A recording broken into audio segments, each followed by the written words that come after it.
Вкупно 828 лица се заразени со коронавирусот во Македонија. 68 нови случаи се регистрирани само во последниве 24 часа. Епидемиолозите велат дека засега ситуацијата е под контрола. Очекуваат до крајот на месецов бројката на заболени да го достигне врвот, а од мај да почне да опаѓа, пошто ќе следува и намалување на рестрикциите за движење кои сега се на сила. 80% заразените ќе имаат лесна клиничка слика, дел воопшто нема да пројават симптоми, 20% ќе имаат потешки симптоми, а само 4 до 5% ќе имаат тешка клиничка слика и потреба од респиратор.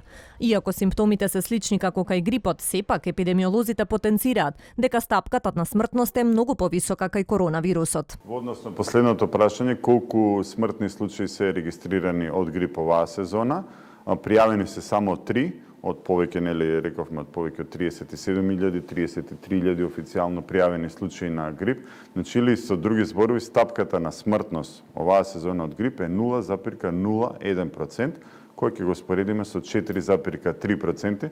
Ова го потенцирам затоа што често пати пробува да се направи споредба на COVID-19 со сезонски грип. Значи се работи за две различни комплетно заболувања и во однос на колективниот имунитет кој што го имаме, во однос на медицинските средства, фармацевските средства кои ги имаме во смисла на лекови и вакцини и пред се во тежината на сликата. Значи од 5 до 50-60 пати е поголема смртноста сега што ја гледаме на COVID-19 во однос на сезонскиот грип. Според епидемиолозите, вакцината против вирусот нема да биде готова до крајот на годинава. Не се исклучува можноста вирусот повторно да се врати на есен или во зима.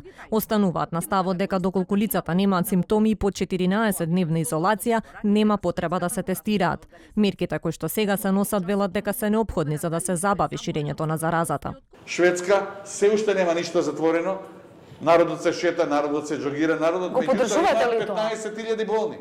Значи, никако не поддржувам народот да прави своеволни чекори во делот на стварање на колективен имунитет. Имаше такви насоки и размислувања и во нашата држава. Значи, ако ние пуштиме народот слободно да се движи, со темпото која сега имаме 50-60 случаи, ќе беа пута 10. Виру. Значи, ниеден систем не може да обезбеди прво толка број на тестирања, толка број на позитивни, од кои 20% ќе развијат клиничка слика. Еве 80% нека шетаат меѓу нас. Меѓутоа, проблемот не е што ќе шетаат меѓу нас, проблемот е што ќе шират болеста. Дебар го видовте што значи. 49 луѓе ставија во карантин 20.000 луѓе. Причината за големата бројка на заразен медицински персонал според епидемиолозите во одредена мера се должи на тоа што дел од здравствените работници не ги почитувале или не ги знаеле протоколите за користење на заштитна опрема. Најголем процент од починатите од коронавирусот во земјава се над 60 години, а голем дел од нив имали и други заболувања. Според досегашните статистики, 41 пациент се излечени, 34 се починати, а над 10.000 лица во моментов се во самоизолација.